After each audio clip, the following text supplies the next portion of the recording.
Dayun had turned a corner of the corridor into a death trap. She had sprayed the floor with something slippery from a maintenance closet. When Ravagers charged her, they slipped. She was there with a piece of broken equipment, striking at throats and eyes with surgical precision. But Jiwoo was the most terrifying. He had no weapon at all. He used his hands, his elbows, his knees. He moved like water, flowing around attacks, always in motion. A Ravager twice his size tried to grab him. Jiwoo twisted, and suddenly the Ravager's arm was broken, bent at an impossible angle. Another attacked from behind. Jiwoo dropped low, swept the legs, and ended it with a strike HFY didn't even see clearly. He wasn't fighting. He was hunting. The three humans worked together without speaking, moving like parts of a single organism. When one engaged, the others covered. When one needed space, the others created it. It was beautiful and horrifying at the same time. By the stars, one of HFY's warriors whispered, "What are they?" The last Ravager in the corridor tried to run. Taeyang threw his pipe like a spear. It caught the Ravager between the shoulders. The pirate went down. Only then did the three humans notice HFY and her squad watching them.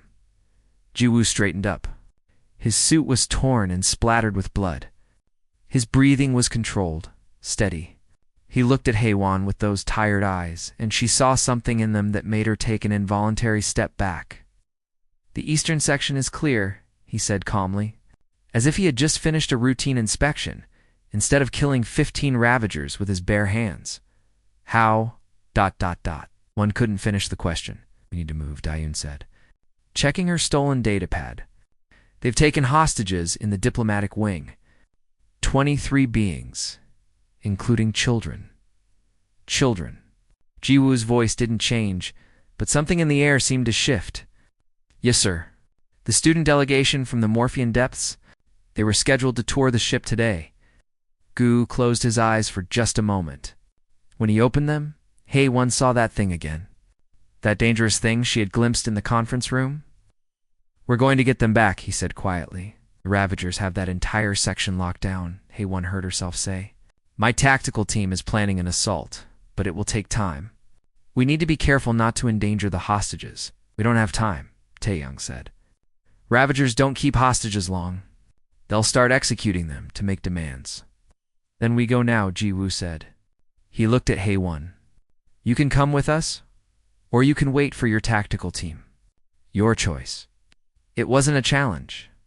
It wasn't even a suggestion. It was simply a statement of fact. The humans were going with or without help. HFY made a decision. "My squad comes with you, but I lead the assault." Jiwoo shook his head. "No, you follow. You watch. You learn. And maybe you'll understand why you shouldn't have mocked us." And despite everything in her training, despite her pride as a Valerian warrior, HFY found herself following. They moved through the ship like ghosts. The humans knew exactly where to step to avoid making noise. They knew which corners to check, which shadows to use. This wasn't something they had learned recently. This was instinct, honed over countless battles. Ahead, HFY could hear the Ravagers laughing, confident in their victory. They had no idea what was coming for them. Jiwoo held up a hand, and everyone stopped. He pointed at Taeyang, then at a ventilation shaft. He pointed at Dayun, then at a maintenance panel. They nodded and moved without question. HFY realized what she was seeing. This wasn't a group of diplomats forced into combat. These were soldiers pretending to be diplomats. The question was, why? She didn't have time to think about it. Jiwoo was moving forward, and she had to keep up. The humans were about to show the galaxy what they really were. And HFY, despite all her training and all her pride, felt afraid for the first time in her life. After they secured another section of the ship, HFY left Jiwoo and his team to plan their assault on the hostage situation. She needed answers. Watching the humans fight had shaken everything she thought she knew about the galaxy she found. Ambassador Victor in one of the secure zones.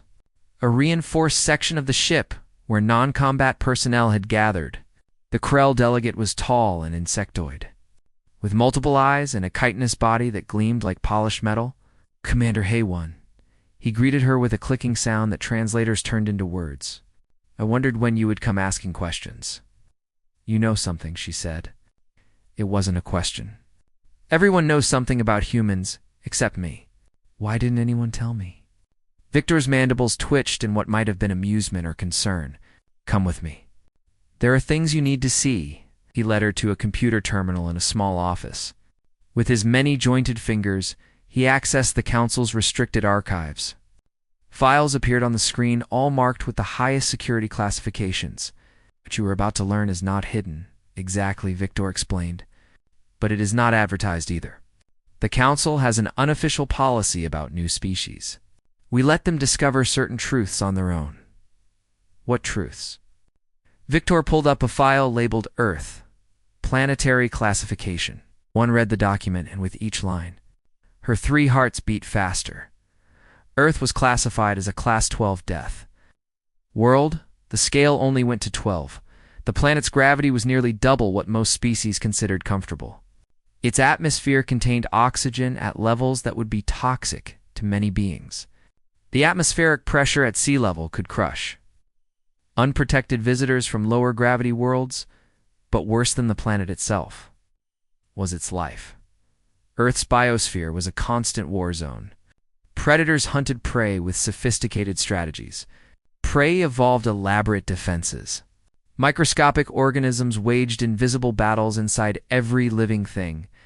The plants, the animals, even the bacteria were locked in an endless competition for survival. And humans had evolved in the middle of it all. They're not apex predators, Victor said quietly. The file explains that Earth had many predators stronger than humans, faster, better armed with claws and teeth. Then how did they survive? Endurance? Intelligence? Persistence? Victor pulled up another document. Humans can run for days without stopping. Their homeworld is one of the few planets where persistence hunting is viable. They would chase animals until those animals collapsed from exhaustion. They didn't need to be faster. They just needed to never stop. Haywan thought about Jiwoo moving through the corridors, never hesitating, never stopping. Like a machine. Like death itself. But that's not the worst part, Victor continued. He opened another file.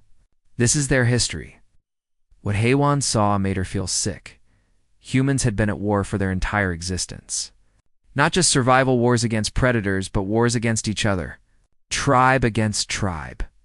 Nation against nation. The violence was constant, creative, and absolutely brutal. They had invented weapons that could level cities. Diseases engineered to kill millions.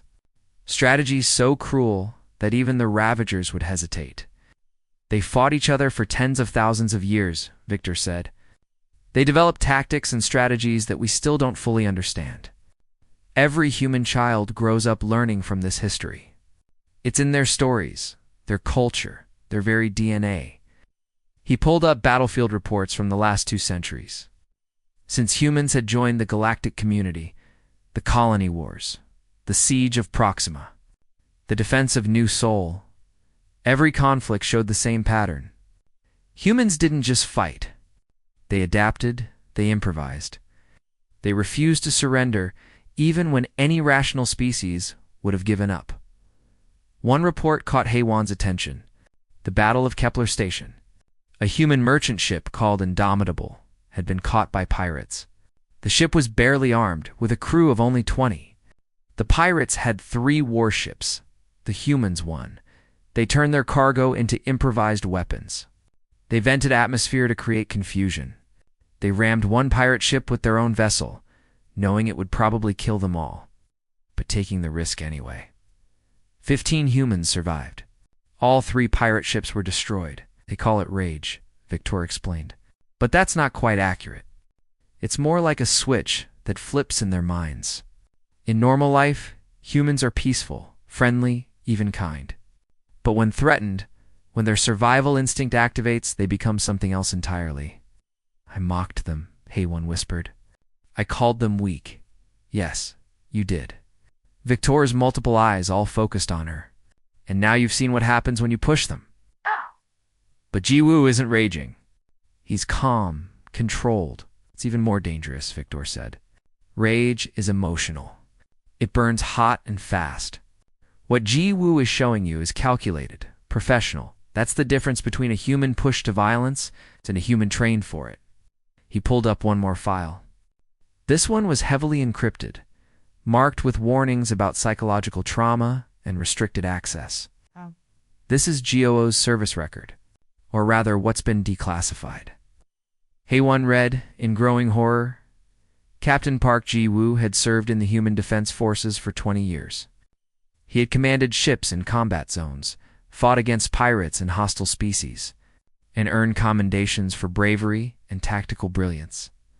5 years ago, his ship had responded to a distress call from a colony world called New Haven.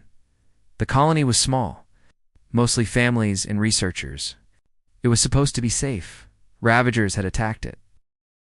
By the time Ji-woo arrived, the Ravagers were executing civilians to make examples. They were broadcasting it across all channels, showing off their cruelty to intimidate future targets. Ji-woo's daughter had been on that planet. She was part of a student exchange program visiting to study alien biology. Her name was Sujin. She was 10 years old. Ji-woo arrived 17 minutes too late. What happened next was partially classified, but the basic facts were clear. Gi-woo's ship had pursued the Ravager fleet across 3 systems. No other human ships could keep up. He fought alone, using tactics that no one had seen before. When the Human Defense Forces finally caught up to him 2 weeks later, they found him sitting alone on his bridge. Around his ship floated the wreckage of 47 Ravager vessels. He hadn't captured any. He hadn't taken prisoners. He had simply erased them from existence. The psychological evaluation that followed was completely classified, but the result was clear. Ji-woo was given a choice: medical discharge or retirement into diplomatic service. He chose diplomacy. He chose to try to be something other than what he had become. He doesn't want to be that person anymore, Victor said softly. He came to the council hoping to build bridges instead of burning them. And you mocked him. You called him weak. You pushed him to show you what he really is. Haewon felt cold, despite the comfortable temperature in the room. And now the Ravagers have children hostage. Yes, what will he do? Victor closed all the files. He will do what humans always do when someone threatens children. He will become the nightmare that even monsters fear. Through the walls, they heard a distant explosion. The assault had begun. Haewon ran back toward the diplomatic wing with Victor following. She had started this by mocking Ji-woo. Now, she needed to see it through. She needed to understand what she had unleashed as they ran through the corridors. She thought about her proud speeches about Valerian warrior culture, about honor and strength. The humans had honor and strength too.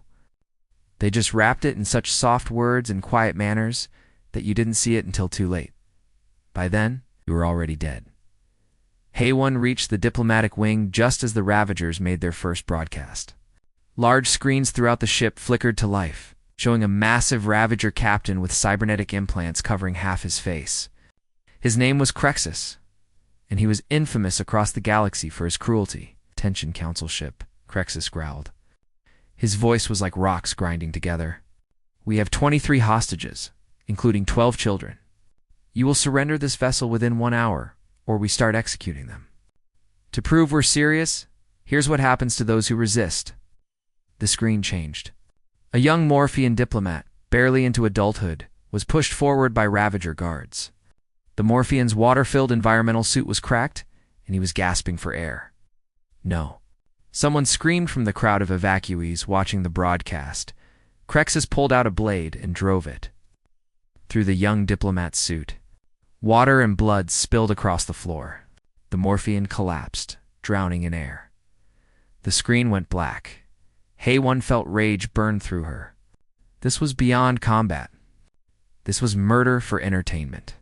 But she had seen enough battles to know that charging in blindly would only get more hostages killed.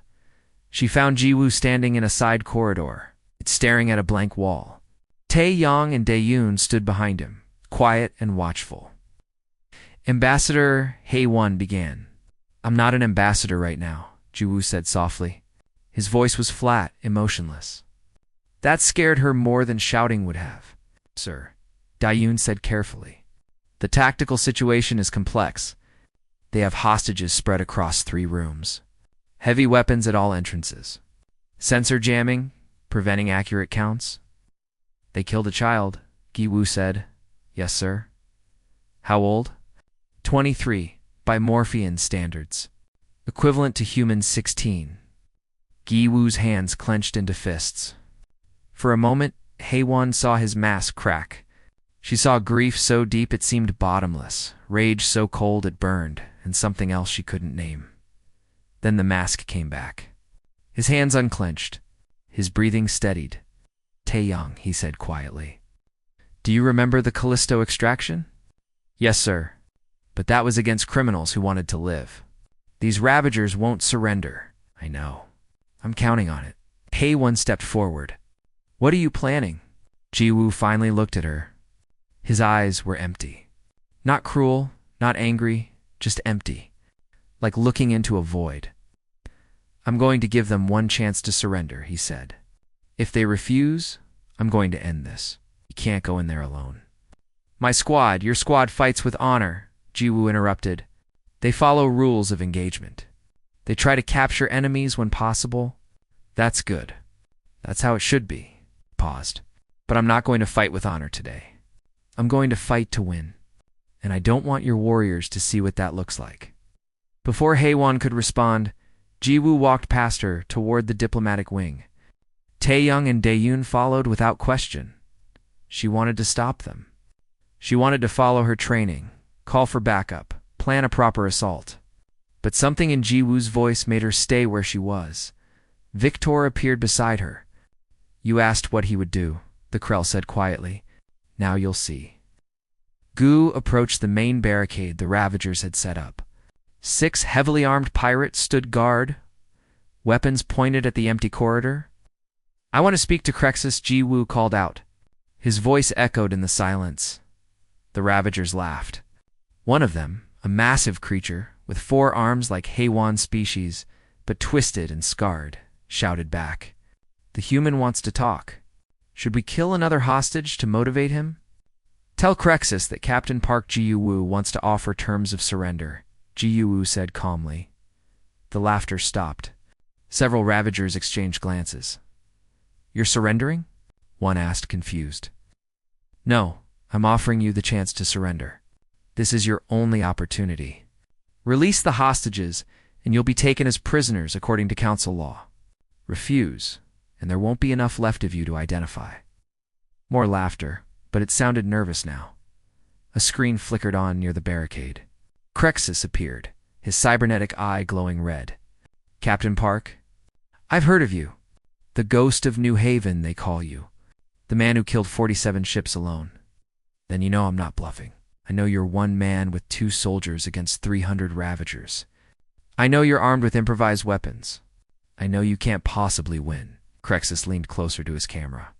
So here's my counteroffer. Surrender yourself, and I'll only kill half the hostages, Ji-woo said simply. Then watch. Crexus gestured off screen. The view changed to show the hostages. They were huddled in a large room, surrounded by armed Ravagers. Among them, Haewon could see Morphean children in their environmental suits. Krell younglings, even a small group of Valerian students. A Ravager grabbed one of the Morphean children and dragged her forward. A last chance. Huma, Crexus said. Ji-woo closed his eyes. When he opened them, Haewon saw something she would never forget. The tired diplomat was gone. The careful negotiator had vanished. What remained was something ancient and terrible. Cheng-ju said quietly. Ventilation access? Already in position, sir. Dayun. Communication, hack complete.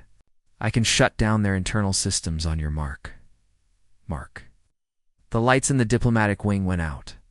Emergency lighting kicked in, bathing everything in red. The Ravagers at the barricade shouted in confusion. Gu moved. Haewon couldn't see exactly what happened. The red emergency lighting created shadows that shifted and danced, but she heard screams. Not human screams. Ravager screams. Something metal clattered to the floor. A gun fired, but the shot went wild. More screaming, suddenly cut off. When the lights came back on 10 seconds later, Ji-woo stood on the other side of the barricade. All 6 Ravager guards were down. Not unconscious, dead. He picked up one of their weapons and kept moving. Taeyong dropped from a ventilation shaft behind another group of Ravagers. He moved through them like wind through grass. Leaving bodies in his wake, Da-yoon appeared from a maintenance corridor, having hacked the door locks. She threw something small that burst into smoke, then moved through the chaos with brutal efficiency. But Ji-woo is the center of it all. He didn't rage. He didn't shout or scream. He simply moved from target to target with mechanical precision. Every movement had purpose. Every shot counted. Every strike ended a threat. The Ravagers fought back. They had superior weapons, superior numbers, superior position. It didn't matter. Humans had evolved hunting prey that was faster, stronger, better armed. They had learned to win anyway. Watching from her position, Haewon understood something fundamental about humans. They weren't the strongest species. They weren't the fastest. They weren't the smartest, but they were the most persistent, the most adaptable, the most unwilling to quit. And when pushed, when something they loved was threatened, they became unstoppable. Ji-woo reached the hostage room. Crexus was waiting. The hostage room was large, designed for diplomatic receptions. Now it was a prison. The children and other hostages were clustered in one corner, guarded by 20 Ravagers with weapons trained on them. Crexus stood in the center, his massive cybernetic frame making him look more machine than living being. "Captain Park," Crexus said, his voice amplified by speakers in his throat. "You've come alone. How noble. How stupid." Ji-woo stood in the doorway, holding a captured Ravager rifle. He was breathing hard now, covered in blood that wasn't his own, but his eyes were clear and focused. "Let them go," Ji-woo said. "Last chance," Crexus laughed, a horrible grinding sound. "You killed maybe 30 of my crew getting here. I still have 270 Ravagers on this ship. You can't win. I just need to save them." Ji-woo gestured to the hostages. "Then here's my offer. You put down your weapon, and I'll let half of them live. That's better than nothing." One of the Morphean children started crying. The sound was muffled by her environmental suit, but it cut through the tension in the room like a knife. Ji-woo's jaw tightened. "You already killed one child today, and I'll kill more if you don't." Ji-woo shot the Ravager guard closest to the hostages. One shot, perfect accuracy, dead before hitting the floor. Chaos erupted. The remaining Ravagers opened fire. Ji-woo was already moving, diving behind a structural pillar as energy blasts chewed into the metal. Return fire came from the doorway as Taeyong and Da-yoon entered the fight. But Crexus was fast for his size. He grabbed the crying Morphean child and held her up as a shield. "Stop, or she dies." Everyone froze. Gu stepped out from behind the pillar, weapon lowered. "Don't do this. Drop your gun, human." Ji-woo set his rifle on the floor. He raised his hands, showing they were empty. Crexus grinned, his metal jaw gleaming. "Smart. Now watch as I didn't finish the sentence." Ji-woo moved faster than Haewon's eyes could follow. One moment he was standing with his hands up. The next, he had crossed the distance to Crexus, twisted the child out of the Ravager captain's grip with one hand, and struck with the other. The blow should have been ineffective. Crexus was twice Ji-woo's size, armored with cybernetic enhancements. But Ji-woo didn't hit armor. He hit the weak points, the joints, the places where flesh connected to machine. Crexus roared in pain and rage, swinging a massive fist. Ji-woo ducked under it, passed the rescued child to a hostage who had crawled closer, and engaged the Ravager captain in close combat. It should have been suicide. Crexus had 4 times Ji-woo's strength, enhanced reflexes, built-in weapons in his cybernetic limbs, but Ji-woo had something Crexus didn't. He had fought for 20 years in the Human Defense Forces. He had trained in combat styles developed over thousands of years of human warfare. And most importantly, he had a reason to fight that went beyond survival or profit. He was fighting for a child he couldn't save 5 years ago. For all the children he couldn't save, and that made him more dangerous than any weapon. The fight was brutal and quick. Jiwoo targeted joints, sensors, weak points in the side. Crexus tried to use his size and strength, but Jiwoo was never where the blows landed. He flowed around attacks, redirected force, used Crexus's own momentum against him. 30 seconds later, Crexus was on his knees, his cybernetic limbs sparking and useless. Jiwoo stood over him, breathing hard. You had a chance to surrender. Try to kill me then, human. Prove you're just like us. No, Jiwoo said quietly. I'm nothing like you. You kill because you enjoy it. I kill because I have to. That's the difference. He knocked Crexus unconscious with a precise strike and turned to the remaining Ravager guards. They had stopped fighting, their weapons lowered, staring in shock at their defeated captain. Drop your weapons, Jiwoo said. His voice wasn't loud, but it carried absolute authority. Drop them now, and you'll live to see trial. Fight, and you'll die in the next 30 seconds. Choose. One by one, the weapons clattered to the floor. Haewon and her Valerian squad entered the room, securing the surrendering Ravagers. The hostages were crying, hugging each other, relief washing over them in waves. Gu walked over to the Morphean child he had saved. She was still shaking, terrified. He knelt down to her level, his voice gentle. You're safe now. I promise. No one will hurt you. The child looked at him with large, frightened eyes. Then she reached out and hugged him, her small arms barely reaching around his chest. Jiwoo held her carefully. And for just a moment, his mask cracked completely. Haewon saw tears in his eyes, saw the grief and pain he carried every day, hidden behind diplomatic smiles and quiet words. Then he gently passed the child to her teacher and stood up. The mask was back in place. Over the next hour, the celestial harmony was completely secured. The Ravagers who survived were taken into custody. The saboteur who had helped them, a corrupt security officer, was identified and arrested. The ship's systems were restored. 20-7 beings had died in the attack. 153 were injured, but it could have been so much worse. Haewon found Jiwoo in a medical bay, getting his injuries treated. They were mostly minor cuts and bruises, nothing serious. Daeun sat nearby, updating reports on her datapad. Taeyang was already asleep in a corner, exhausted. Ambassador, Haewon said, then corrected herself. Captain. Jiwoo looked up. I'm not a captain anymore. Just a diplomat who had a bad day. You saved them all. Not all. We lost 27 people, including that young Morphean diplomat. I was too slow. You can't save everyone. Jiwoo's expression was distant. I know, I learned that 5 years ago. But I keep trying anyway. Haewon sat down across from him. I was wrong about humans. About you. I mocked your species, called you weak. You weren't completely wrong. We are weak in some ways. Physically fragile, short-lived. We break easily. He paused. But we heal. We adapt. We endure. That's our strength. Why didn't you tell me? Why didn't anyone warn me about what humans really are? Because we don't want the galaxy to fear us, Jiwoo said. We've spent 200 years trying to be something better than what we were. Earth was a death world where we fought each other for millennia. We nearly destroyed ourselves a dozen times. When we finally reached the stars, we decided to try a different path. But you're still warriors. We're survivors who learned to fight because we had to. Now, we're trying to learn how to build instead of destroy. That's why I became a diplomat. To prove that humans can be more than just weapons.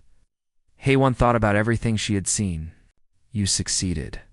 You saved those children without becoming a monster, didn't I? Jiwoo looked at his hands. I killed 37 beings today. I didn't hesitate. Didn't show mercy. I became exactly what I was trying to leave behind. You did what was necessary. That's not the same as being a monster. Maybe? Jiwoo stood up, wincing slightly from his injuries. I need to write letters to the families of the people who died. And then I need to file my report with the council. What will you tell them? The truth. That the Ravagers attacked, that we defended ourselves, that we saved who we could. He looked at her directly. And that Commander Haywan and her Valerian warriors fought bravely alongside us. Because you did. Haywan felt something like shame. I didn't do much.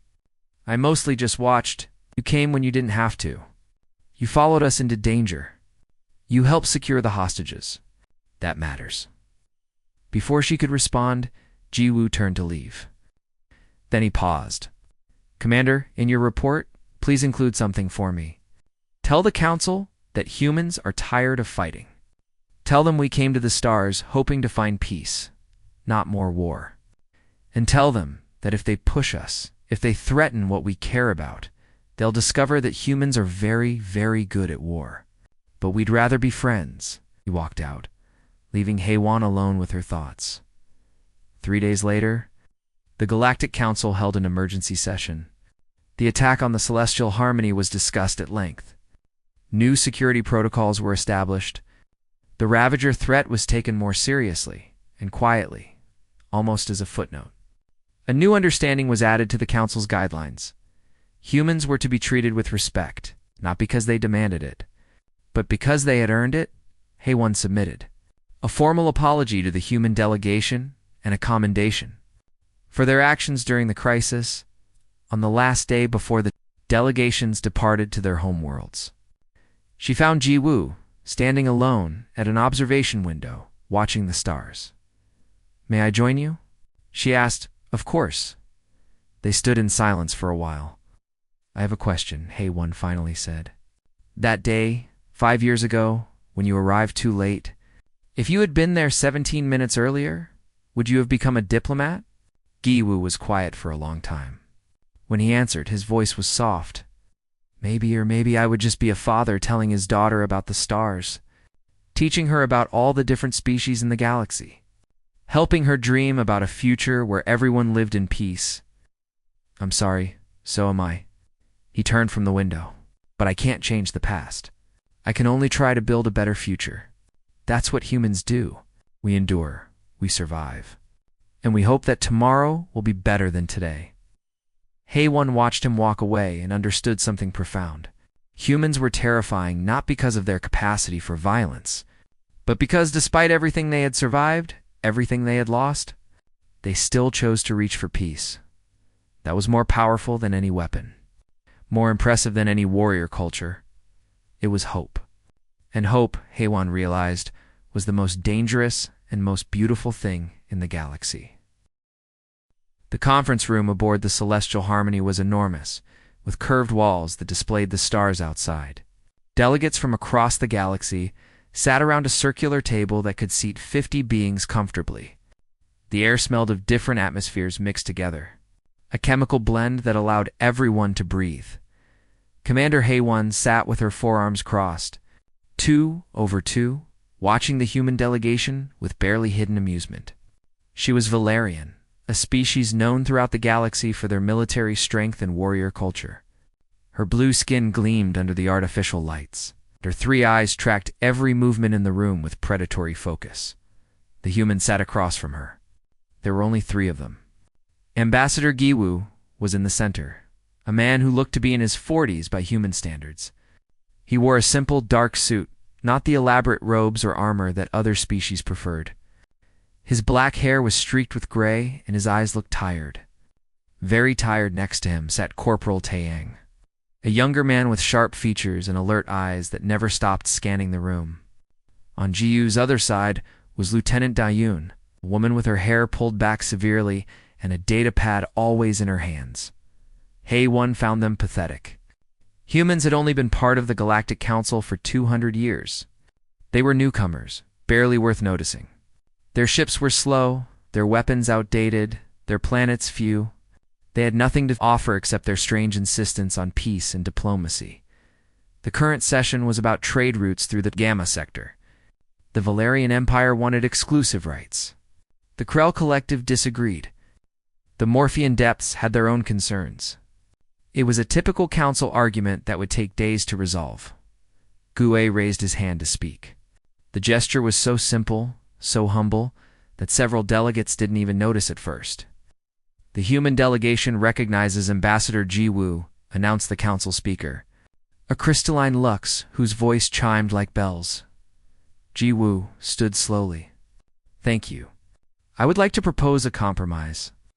If the Valerian Empire would consider sharing the northern routes while maintaining priority on the southern passages, the Krell could access the markets they need without hay." One laughed. It wasn't a polite laugh. It was loud and mocking, echoing through the chamber. Ji Woo stopped speaking. His jaw tightened almost imperceptibly. "Forgive me," Haewon said, not sounding sorry at all. "But I find it amusing when humans speak of such matters. You understand nothing of strength or territory. Your species has never truly fought for anything." The room went very quiet. The Krell delegate, Ambassador Victor, shifted his insectoid body uncomfortably. The Morphean representative's water tank bubbled with what might have been anxiety. "Commander Haewon," the council speaker chimed. "Such remarks are not—" "No, let her speak," Ji Woo said quietly. His voice was calm, but something in it made several delegates lean back in their seats. Haewon stood, using all four arms for emphasis. "Humans are weak. You come from a small world with low gravity. You have no natural armor, no venom, no claws. You cannot breathe in multiple atmospheres. You cannot survive in deep water or vacuum without artificial help. Your bones break easily. Your skin tears. You live short lives and die from the smallest infections." She walked around the table toward the human delegation. "My species has conquered 40 worlds through strength and honor. We have fought for every meter of space we claim. What have humans done? You talk, you negotiate, you compromise." She made the last word sound like an insult. Taejong's hand moved slightly toward his belt. But Dayun touched his arm gently, and he stopped. Ji Woo remained perfectly still. His eyes followed Haewon as she circled them. "I wonder," Haewon continued, "how your fragile species survived long enough to even reach the stars. Surely your world was peaceful. Surely you had no predators, no challenges. You must have evolved in some paradise where nothing ever threatened you." "Commander," Victor said sharply, "perhaps we should return to the matter at hand." But Haewon was enjoying herself too much. "Tell me, Ambassador Ji Woo, have humans ever truly fought for anything? Have you ever known real war? Real survival? Or do you just sit in comfortable rooms and talk while stronger species do the actual work of maintaining order in this galaxy?" Gu's hands were flat on the table. His knuckles had gone white. For a long moment, he said nothing. The silence stretched until it became uncomfortable. When he finally spoke, his voice was so soft that everyone had to strain to hear it. "Don't want to see our warrior spirit, Commander. Trust me on that." Haewon laughed again. "Warrior spirit? You?" She gestured at him with two hands. "Look at you. You sit there in your plain clothes, with your tired eyes and your quiet voice. You are no warrior. You are barely worth noticing." Something changed in Ji Woo's eyes. Just for a second, Haewon saw something that made her three hearts skip a beat. It was there and gone so fast, she thought she imagined it. "This session is adjourned," the council speaker announced quickly. "We will reconvene tomorrow." The delegates began to file out. Haewon walked past the human delegation with her head high.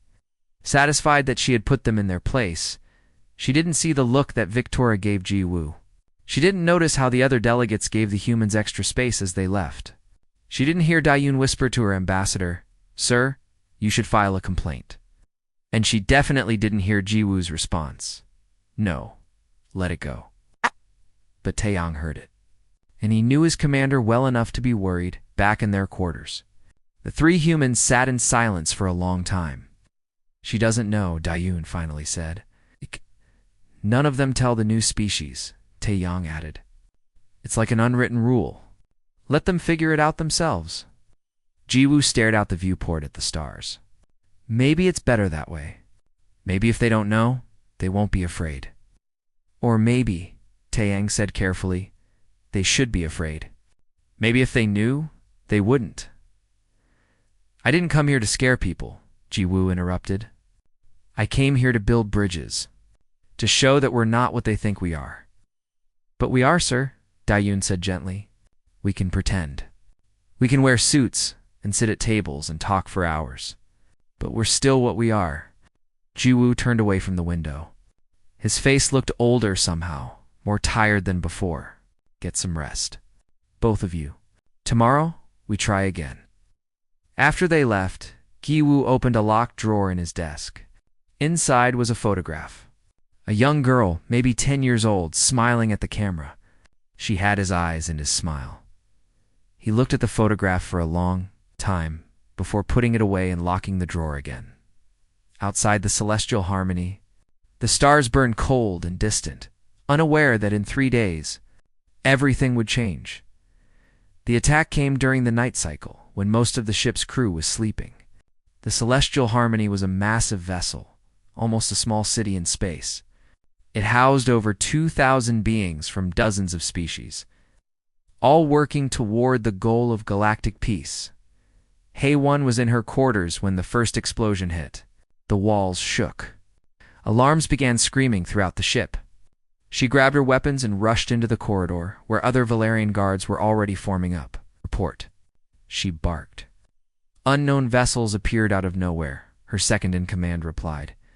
They're cutting through our shields like paper. Boarding parties already inside. How is that possible? We have the best shields in the galaxy. Someone sabotaged them. Someone on this ship. Hae-won's 3 eyes narrowed. Traitors. She would deal with them later. Right now, they had to repel the attackers. She led her squad of 20 Valerian warriors toward the breach points. They moved with military precision, weapons ready. Valerians were born for combat. They trained from childhood. Each warrior could match 3 or 4 soldiers from most other species. The first group of attackers came around a corner, and Hae-won recognized them immediately. Ravagers, the most brutal pirate coalition in known space. They were a mix of different species. All criminals and killers who had banded together for profit and violence. The fight was brief. Hae-won's squad cut through them efficiently. But as they moved deeper into the ship, she realized something was wrong. There were too many Ravagers. They were too well equipped. This wasn't a random attack. This was planned. They knew exactly where to hit us, she muttered. They reached the main atrium, a large open space in the center of the ship. Bodies lay scattered across the floor. Some were Ravagers, but too many were council personnel. Scientists, diplomats, people who had never held a weapon. Hae-won felt anger burn in her chest. This was an attack on everything the council stood for. Then she heard gunfire from the eastern corridor. Not energy weapons, but something else. Something primitive and loud. What is that sound? One of her warriors asked. They moved toward it cautiously. As they got closer, Hae-won heard screaming. Ravager screaming. She rounded the corner and stopped dead. 3 humans were there. Jae-woo, Taeyong, and Dayun. They had requested access to the ship's armory when the attack started, but had been denied for security reasons. So they had armed themselves with whatever they could find. Taeyong was using a metal pipe torn from the wall plumbing. He moved with brutal efficiency, blocking energy blasts with a piece of deck plating and striking with the pipe. As Hae-won watched, he deflected a Ravager's claws and drove the pipe through the attacker's throat. No hesitation. No mercy.